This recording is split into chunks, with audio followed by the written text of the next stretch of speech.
Bonsoir à tous, merci de nous retrouver sur Angers 7. Ce soir, dans cette édition, nous évoquerons tout d'abord la fin de la grève à l'usine Thyssen de Saint-Barthélemy d'Anjou. Les salariés ont repris le travail ce midi. À un peu plus d'une semaine des régionales, nous vous ferons également découvrir le travail de mise sous pli des documents électoraux pour le département du Maine-et-Loire. Enfin, nous nous intéresserons au travail de sensibilisation à la danse contemporaine que mène à Angers le CNDC, en direction en particulier des collégiens. Jasmine Lebert, la secrétaire générale de ce centre, sera d'ailleurs notre invitée à la fin de ce journal. Leur mouvement de grève avait débuté le 23 février dernier, ce matin, lors d'une nouvelle assemblée générale. Et après de nombreuses discussions, les salariés de Thyssen ont donc décidé de reprendre le travail en milieu de journée. À l'origine, les syndicats demandaient une augmentation mensuelle de 75 €. Finalement, et après plusieurs réunions avec leur direction, c'est une hausse de 50 € qui a été obtenue pour les salaires les plus bas. Du côté des syndicats, on estime que même si toutes les revendications n'ont pas été satisfaites, cet accord est globalement acceptable. Sur l'ensemble de la grève qui s'est passée ici, 7 jours de grève, 8 jours de grève même je dirais, avec une solidarité extrême de la part des salariés, 50 € alors que nous étions partis de 20 € en somme uniforme, c'est quand même quelque chose à mon avis d'important. Il y a certainement très peu d'entreprises dans le Maine-et-Loire qui vont avoir ça cette année. C'est un des thèmes majeurs de la campagne des élections régionales en Pays de la Loire et un des sujets de discussion préférés des candidats et des électeurs. Le projet d'aéroport à Notre-Dame-des-Landes a de nouveau fait parler de lui, cette fois-ci à Angers, avec cette manifestation qui s'est déroulée en fin d'après-midi et qui réunissait, comme vous le voyez sur ces images, des cyclistes de la régionale Tracto-Vélo. Ce projet d'aéroport est, rappelons-le, piloté par l'État, mais les collectivités locales comme les régions et les départements ont prévu d'y investir, comme nous l'explique cet agriculteur qui participe à cette manifestation. On sait que le public mettrait que 50% et donc les collectivités territoriales vont bien être obligées de mettre de l'argent. L'État ne financera qu'une partie des voiries. Mais le reste, eh bien, on sait très bien que c'est les régions, Bretagne, Pays de Loire, les départements qui prendront le relais et qui financeront une partie. D'ailleurs, toutes ces collectivités ont voté le fait de mettre de l'argent dans le projet. Cette interview a été réalisée pour Angers 7 par Olivier Molia et Charlotte Blanchet. 20 millions d'euros, c'est le chiffre à la une de cette édition et c'est la somme votée à l'unanimité hier soir à Nantes par les élus du Conseil régional des Pays de la Loire en faveur des sinistrés de la tempête du week-end dernier en Vendée et en Loire-Atlantique. Cette aide exceptionnelle servira en particulier à aider les familles, les communes et à reconstruire des infrastructures comme le réseau routier.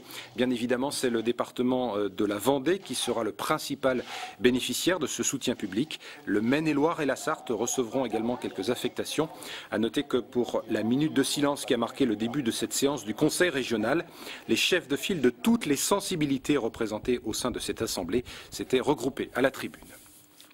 Prenons maintenant la direction du parc des expositions d'Angers où la mise sous pli des documents électoraux pour les prochaines régionales s'est achevée ce jeudi. Cette opération, pilotée par la préfecture du Maine-et-Loire, a nécessité la mobilisation de 300 personnes recrutées parmi les étudiants et les demandeurs d'emploi. Dans chaque enveloppe, 13 documents différents devaient être insérés. Graziella Denis a suivi pour nous ces dernières heures de travail. Les élections régionales se préparent en coulisses. 54 tonnes de documents ont été livrés pour être confectionnés sous enveloppe.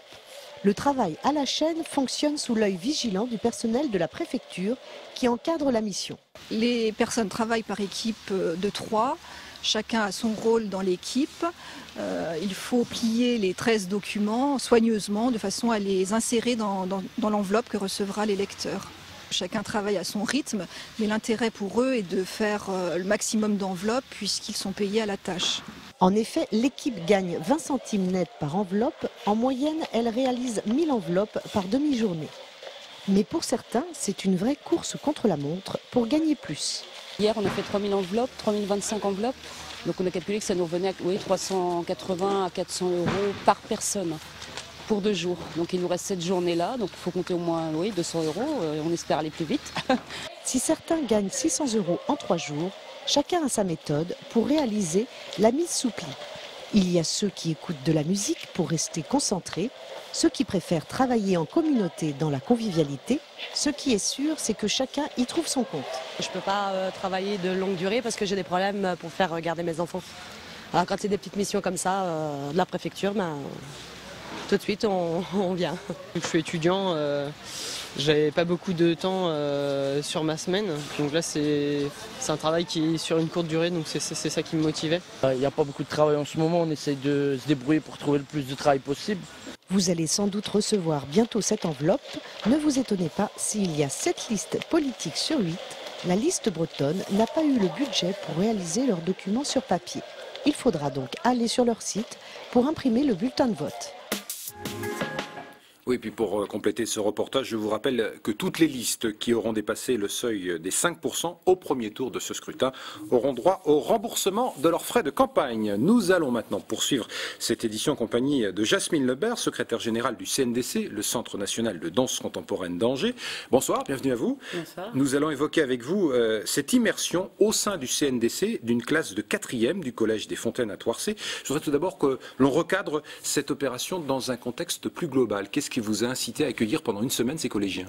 Alors ce sont des projets qu'on mène en fait depuis quelques années, qui sont des projets donc qui s'inscrivent dans le cadre des activités du service éducatif et des publics du CNDC, qui mènent beaucoup de projets chaque année.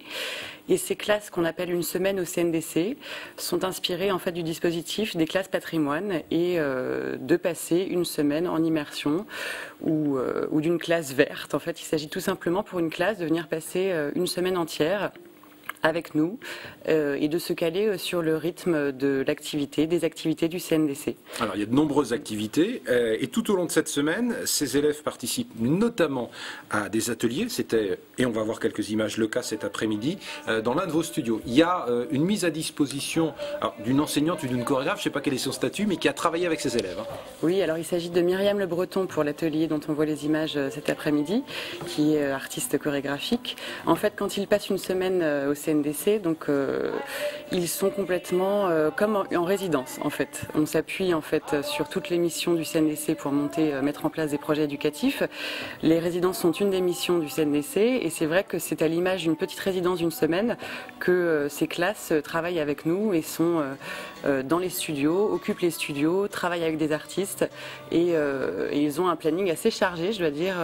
Le matin, ils ont des ateliers de pratique. Tout est beaucoup axé autour de la pratique, de la danse, du mouvement, de la gestuelle, ça peut être aussi d'autres méthodes, des approches somatiques du corps pour la mise à disposition corporelle. Donc ils sont dans la pratique en fait un peu toute la journée. Ils ont en général la même intervention le matin, Élise Hollande-Guy et Myriam Le Breton, donc deux artistes chorégraphiques qui les suivent un petit peu toute la semaine et ils rencontrent d'autres artistes. Mais l'objectif, Jasmine Lebert, c'est bien de leur faire découvrir quelques rudiments de danse. On n'est pas là pour leur donner une formation, on est bien d'accord? Non, bien sûr, il s'agit vraiment, c'est de l'initiation, c'est une découverte, mais c'est une découverte par la pratique.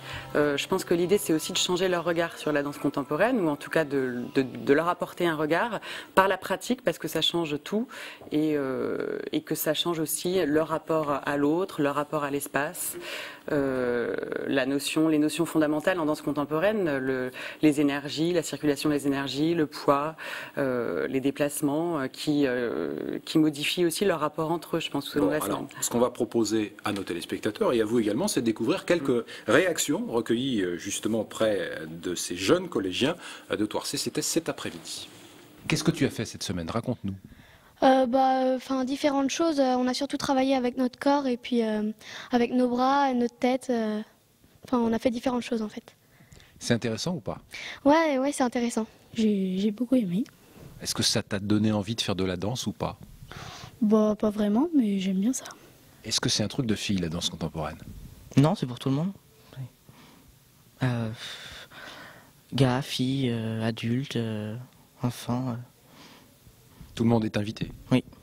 Bon, voilà quelqu'un de converti, j'allais dire. Alors, cette semaine, ces collégiens ont eu également le privilège d'assister au tout dernier préparatif de Crible, la création d'Emmanuel Huyghe, qui est la chorégraphe qui dirige le CNDC. On rappelle que cette pièce, on en profite pour faire un petit peu de promotion, est présentée actuellement au Grand Théâtre. C'était bien évidemment voulu de votre part. Vous avez calé, j'allais dire, cette immersion des jeunes durant les répétitions de cette pièce. Oui, tout à fait. Elle est présentée au Théâtre Le Quai, oui.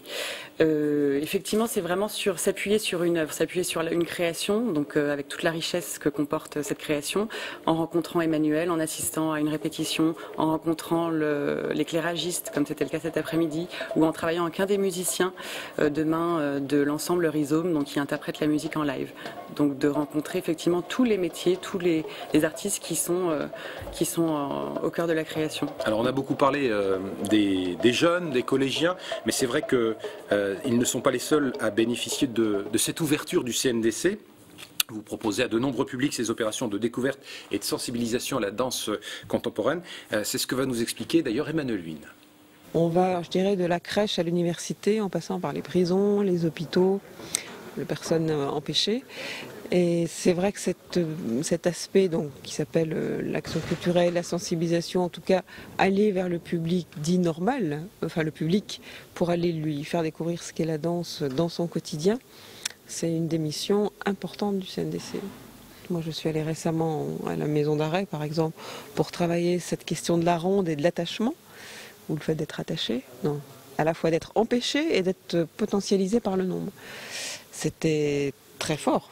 Très fort, très touchant, évidemment dans la situation dans laquelle ils sont, de venir librement s'attacher et en même temps d'avoir un moment de liberté dans la prison. C'était, enfin, moi je tenais beaucoup à ce moment-là et eux aussi, ils avaient vraiment fait l'effort de venir. Donc oui, en général, on est très bien accueillis. Bon, on a bien compris que c'était effectivement des rencontres riches humainement.